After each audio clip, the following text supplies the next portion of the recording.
2 பேர் போய் காப்பாற்றிருக்காங்க.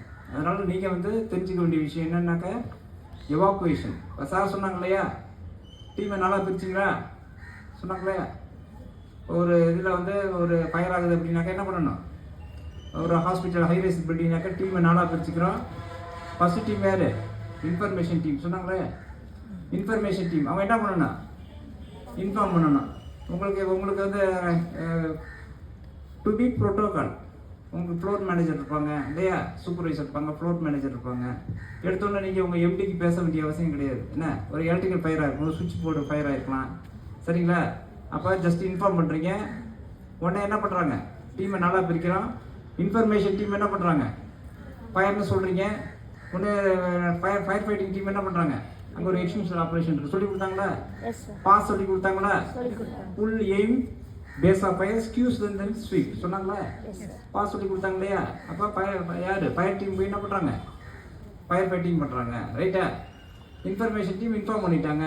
அப்புறம் தொடர்ந்து அவங்களுக்கு தகவல் சொல்லிட்டீங்க, ரைட்டா. இப்போ நேராக எங்களுக்கு தகவல் சொல்ல வேண்டிய அவசியம் இல்லை. அதுக்காக தான் உங்களுக்கு ட்ரைனிங், சரிங்களா. இந்த ட்ரைனிங் என்ன, ஷார்ப் அண்ட் ஷைன், ரைட் தானே.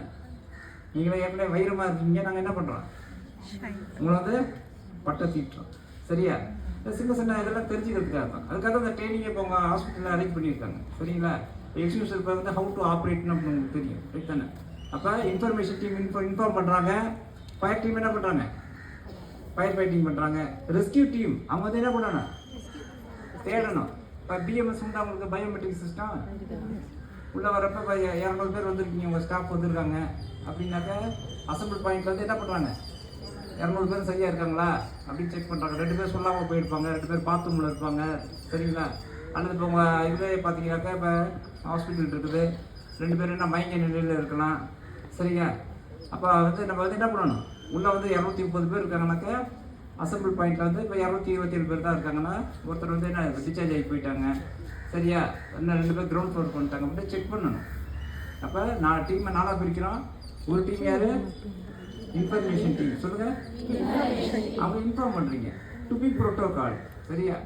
ப்ரொசீஜராக இன்ஃபார்ம் பண்ணுறீங்க. அவங்க வந்து இன்ஃபர்மேஷன் டீம். அடுத்தது யார், ஃபயர் டீம். அவங்க என்ன பண்ணுறாங்க, ஃபயர் ஃபைட்டிங் பண்ணுறாங்க. அடுத்தது யார், ரெஸ்கியூ டீம். அவங்க போய் தேடி பார்க்கணும். ஒருத்தர் பெட்டு கடியில் பயந்துருக்கலாம், ஆப்ரேஷன் பண்ணியிருக்கலாம், அல்லது கை கால் உடஞ்சிருக்கலாம், நடக்க முடியாமல் இருக்கலாம், சரிங்களா. இது வீடுகளுக்கு பொருந்தும். இப்போ உங்கள் வீடுகளில் ஃபயராக இருக்கும், பக்கத்து வீட்டில் ஃபயராக இருக்கும், என்ன.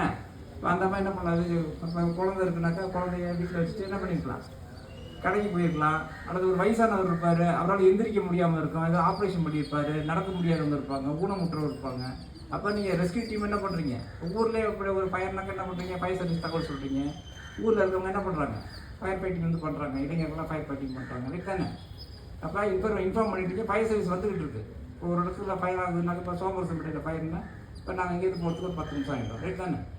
அப்போ வராங்க இருக்கவங்க ஃபஸ்ட்டு வந்து என்ன பண்ணுறீங்க, பவரை கட் பண்ணுறீங்க, ரைட்டா.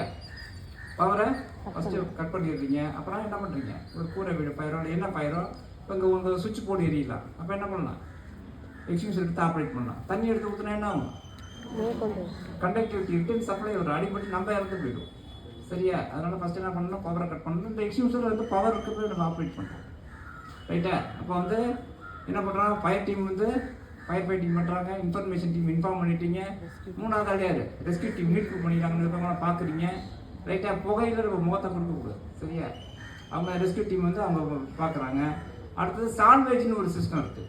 சால்வேஜ்னு என்ன அப்படின்னா, இப்போ கொஞ்சம் குப்பை எரியுதுன்னு வச்சுக்கோங்களேன், என்ன பண்ணலாம், கொஞ்சம் பேப்பரை போட்டு கொளுத்திருக்காங்க, என்ன செய்யலாம், தண்ணி எடுத்து ஊற்றலாம். அப்புறம் மாரளி போடலாம். அப்புறம் சாக்கு எடுத்து இது பண்ணலாம். அப்புறம் சின்னதாக இருந்தால் காலாலே கூட இது பண்ணிடலாம், ரைட் தானே. அதுக்கு போய் இந்த எக்ஸ்கியூஸ் எடுத்து இப்போ இந்த எக்ஸ்கியூஸ் எடுத்து அடிச்சிங்கன்னு வச்சுங்க, கொஞ்சோண்டு பேப்பர் தான் எடுத்திருக்கோம், எடுத்து அடிச்சிங்கன்னா 4500 காலி, சரியா. CO2 இருக்குல்லம்மா, இது வந்து என்ன ஆச்சு, அப்போ நிர்வாகம் உங்கள் பேரில் எழுதிடுவாங்க, 4500 நீ பணம் கட்டுமா அப்படின்னு, சரியா. இதெல்லாம் இருக்கக்கூடாதுன்றதா தான் இந்த டீம், ரைட்டா. அப்போ ஹைரைஸ் பில்டிங்லாம் என்ன பண்ணுறோம், எவாக்குவேஷன் டீமை நல்லா பிரிச்சுட்டோம். ஃபயர் டீம், அடுத்தது information team, fire team, rescue team, salvage. அதுதான் சால்வேஜ். அதாவது நம்ம போய் ஒரு சின்ன ஃபயர் போய் பெரிய இழப்பை ஏற்படுத்திடக்கூடாது. இப்போ உங்களுடைய இப்போ எம்ஆர்ஐ ஸ்கேன் இருக்குது, ஸ்கேன் இருக்குதுன்னு வச்சுக்கோங்க, 1 கோடி ரூபா பூர்வமானது அப்படின்னா, இப்போ அதை கூட அதுக்காக நம்ம வந்து கிளாஸ் எடுக்கிறோம். இப்போ இந்த பவுடர் எடுத்து அடிச்சிங்கன்னா ஃபயர் அணைஞ்சு போயிடும், இப்போ கம்ப்யூட்டர்லாம் இருக்குது பாருங்க, கீலாம் ஸ்ட்ரக் ஆகி, நான் சொல்கிறது புரியுதுங்களா? அப்போ ஆப்ரேஷன் தேட்டரை பொறுத்த மட்டும் என்ன யூஸ் பண்ணணும்? CO2 யூஸ் பண்ணணும். சரியா? அதுலேயும் ஒரு சின்ன டேஞ்சர் இருக்குது. என்ன கரெக்டாக சொல்லுங்கள், யாராவது சொல்லுங்க. ஆப்ரேஷன் தேட்டரில் CO2 எடுத்து ஆப்ரேட் பண்ணுறீங்க, ஒரு சின்ன டேஞ்சர் இருக்கு. என்ன இருக்குது? இன்னும் கொஞ்சம் சரியாக வரலாமே. ஆக்சிஜன் அளவு குறைஞ்சி போயிடும். CO2 எடுத்து அடிச்சிங்கன்னா என்ன ஆகும்? கார்பன் டை ஆக்சைடு அதிகரிச்சிடும். உடனே அடிச்சு உடனே வெளியில் வந்துடும். சரிங்களா? அப்புறம் ஃபயர் மற்ற எதுனாலும் நீங்கள் சொல்லியிருப்பாங்க. என்னது? விண்டு டைரக்ஷன் பார்த்து நீங்கள் இது பண்ணணும். புகையை நீங்கள் சுவாசிக்கக்கூடாது. சரியா? அப்போ உயர்மாடி கட்டடத்துலேருந்து என்ன பண்ணணும்? படிக்கட்டு வழியாகவோ ரேம்ப் வழியாக விரைவாக வரீங்க. லிஃப்ட்டு யூஸ் பண்ணக்கூடாது.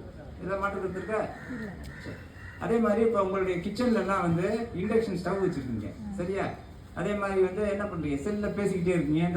இப்போ கேஸ் பிரச்சனை இருக்குது. அதனால் நிறைய வீட்டில் என்ன பண்ணுறாங்க? ஓகே, கடையில் பார்த்தாங்க இண்டக்ஷன் ஸ்டவ் இருக்குன்றாங்க. அப்படி ஆச்சு நிலவரம். அதனால் என்ன பண்ணுறாங்க? இண்டக்ஷன் ஸ்டவ் இருக்குன்னா எலக்ட்ரோ மேக்னெட்டிக் வேவ்ஸ் வந்து அந்த ப்ரொடியூஸ் ஆகும். சரியா? அப்போ நம்ம செல்லும் அதான் பேசிக்கிட்டு இருக்கோம். அதனால செல்லு வெடிப்பதற்கான அதிகமான வாய்ப்பு. நீ என்ன பண்ணுறீங்க? சமைச்சுக்கிட்டே செல்லில் பேசிக்கிட்டு இருக்கீங்க. ரைட்டா? இண்டக்ஷன் ஸ்டவ் அங்கே இருக்குது, எலக்ட்ரோ மேக்னெட்டிக் வேவ்ஸ் ப்ரொடியூஸ் ஆகும். சரியா? அதே மாதிரி வந்து அதனால வந்து செல்லை வந்து கிச்சனில் என்ன பண்ணணும்? தவிர்க்கணும். அதே மாதிரி வந்து இப்போ இந்த இதில் வந்து இப்போ நம்ம மஸ்கிட்டோவுக்குலாம் நம்ம என்ன பண்ணுறோம்? காக்ரோச் மஸ்கிட்டோவுக்குலாம் என்ன பண்ணுறோம்? ஏதாவது இது வச்சுருக்கோம் இல்லையா?